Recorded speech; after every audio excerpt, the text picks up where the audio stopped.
ඒ වගේම නිරේතුරුව මේ සෑම පින්කමක් සිද්ධ කරද්දිම ඔබ තුල සකස් වෙන ඇලෙන සිතක් තියෙනවා නම්, ගැටෙන සිතක් තියෙනවා නම්, ඒ වගේම සැප සිතක් තියෙනවා නම්, සැප වේදනාවක්, දුක් වේදනාවක්, උපේක්ෂා සහගත වේදනාවක් තියෙනවා නම් මේ සෑම විඳීමක්ම මොහොතක් අනිත්‍යයි කියලා දකින්න. ඒ දකින මොහොතේ ඔබ වේදනා ස්කන්ධයේ අනිත්‍යභාවය දැක්ක කෙනෙක් වෙනවා පංච උපාදානස්කන්ධයට අදාළව. ඒ වගේම ඔබ යම් පින්කමක් සිද්ධ කරද්දී ඒ පින්කම තුළින් සකස් වෙන්නා වූ සංඥාවන් හඳුනා ගැනීමක් තියෙනවා. මේ සෑම හඳුනා ගැනීමක්ම මොහොතක් අනිත්‍යයි කියලා ඔබ දකින්න. ඒ වගේම මේ සෑම පින්කමක් කරද්දිම රැස් වෙන සංස්කාරයක් තියෙනවා.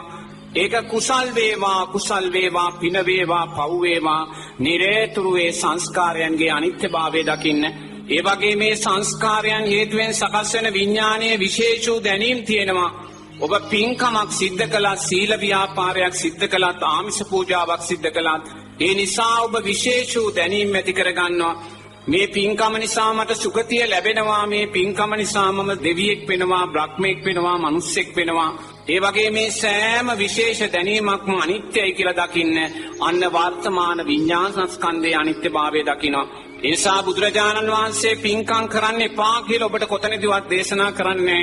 ශක්තිමත්ව පින්කම් කරන්න, සිල්පද ආරක්ෂා කරගෙන පින්කම් කරන්න, කුසල් මූලයන් වඩමින් පින්කම් කරන්න, කරමින් නිරේතුරුවම කළා වූ පින්කම වර්තමාන පංච උපාදානස්කන්ධයක් හැටියට අනිත්‍ය වශයෙන් දකින්න. වර්තමාන පංච උපාදානස්කන්ධයක් හැටියට අනිත්‍ය වශයෙන් දැකලා දෙවනුව ඔබ අතීතයට හිත යොමු කරලා අතීත පංච උපාදානස්කන්ධයේ අනිත්‍යභාවය මතු කරලා දකින්න. ඒතකොට අතීත පංච උපාදානස්කන්ධයේ අනිත්‍යභාවය මතු කරලා දකින්නේ කොහොමද? ඔබ අතීතයට හිත යොමු කරලා ගිය වසරේ වෙසක් උත්සවයක් තිබ්බා. ඒ වගේම ඔබේ ජීවිත කාලය පුරාවට කොච්චරනම් වෙසක් උත්සව ඔබ සමරන්නේ නැද්ද? මේ සෑම වෙසක් උත්සවයක්ම සමරුවේ මේ රූපය ඇසුරු කරගෙනයි. ඒ රූපේ නිට්ටය වුණාද අනිත්‍ය වුණාද? අනිත්‍යයි කියලා දකින්න. ඔබ මේ මොහොතේ වයෝ වෘද්ධ කෙනෙක් නම් ඔබ මීට අවුරුදු 50කට ඉස්සෙල්ලා පුංචි දරුවෙක් හැටියට වෙසක් කූඩු හදන්නේ නැති, වෙසක් තොරන් හදන්නේ නැති. නමුත් ඒ සෑම රූපයක්ම අනිත්‍යයි කියලා මොහොතක් දකින මොහොතේ අන්න අතීත රූපස්කන්ධයේ අනිත්‍යභාවය මතු කරලා ඔබ දකිනවා වෙසක් උත්සවයට අදාළව. ඒ වගේම ඉනුත් ඈතට හිත යොමු කරන්නේ සාරා සංක කල්ප ලක්ෂ ගානක් පටිච්ච සමුප්පන්නව මැරෙමින් ඉපදෙමින් ආපු ගමනේදී සම්මා සම්බුද්ධ ශාසන මුණ ගැහිලා ලෞතුරා බුදුරජාණන් වහන්සේලා මුණ ගැහිලා කොයි සානං අපි වෙසක් උත්සව සමරන්නේ නැද්ද? ඔබ දැස් දෙක පියාගෙන මොහොතක් දකින්න සංසාරයේ ඔබ වෙසක් උත්සව සමරන්න හැදුවා වූ වෙසක් කූඩු එක ගොඩක් ගැහුවොත් පිංගතුනි ඒක ගිජ්ජ කූට පර්වතයට වඩා විශාලයි කියලා බුදුරජාණන් වහන්සේ දේශනා කරනවා. ඒ වගේම වෙසක් උත්සව සමරන්න ඔබ හැදුවා වූ වෙසක් තොරන් එක ගොඩක් ගැහුවොත් ඒක ගිජ්ජ කූට පර්වතයට වඩා විශාලයි කියලා බුදුරජාණන් වහන්සේ දේශනා කරනවා. ඒසා සංසාරයක් පුරාවට සම්මා සම්බුද්ධ ශාසනවල වෙසක් උත්සව අපි සමරලා තියෙනවා. ඒ නිසා දැස් දෙක පියාගෙන මොහොතක් මේ උතුම් වෙසක් සතියේ ඔබ දකින්න දක්ෂ වෙන්න. සංසාරයේ අතීතයේ සම්මා සම්බුද්ධ ශාසනවල ඉපදිලා කොයිසා වෙසක් උත්සවයන් අපි සමරන්නේ නැද්ද කියලා. කොයිසා වෙසක් කූඩු හදන්නේ නැද්ද? වෙසක් තොරන් හදන්නේ නැද්ද? වෙසක් දන්සල් දෙන්නේ නැද්ද? කොච්චරනම් සුදු සිල් රෙදි පෙරෝගන අපි වෙසක් දාට සිල් සමාදන් වෙන්නේ නැද්ද? නමුත් ඒ සෑම දෙයක්ම කලේ මේ රූපය ඇසුරු කරගෙන ඒ අතීත රූපස්කන්ධයේ නිත්‍යද අනිත්‍යද? අනිත්‍යයි කියලා දකින්න. ඒ අනිත්‍යයි කියලා දකින මොහොතේම වෙසක් උත්සවයට අදාළ වන්නති අපි අතීත රූපස්කන්ධයේ අනිත්‍යභාවය දැක්ක වෙනවා. දෙවනුව ඔබ නුවණින් දකින්නේ අතීත සංසාරයක් පුරාවට ඒ වෙසක් උත්සවයන් අපි සමරද්දී කොයිසා සැප වේදනාවන් ලබන්නේ නැද්ද? කොයිසා දුක් වේදනාවන් ලබන්නේ නැද්ද? කොයිසා උපේක්ෂා සාගත වේදනාවන් ලබන්නේ නැද්ද?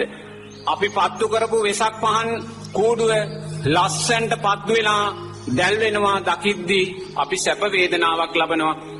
ඒ වෙසක් කූඩුව මේ ආලෝකය නිසා ගිනි අරගෙන විනාශ වෙනවා දකිද්දී අපි දුක් වේදනාවක් ලබනවා.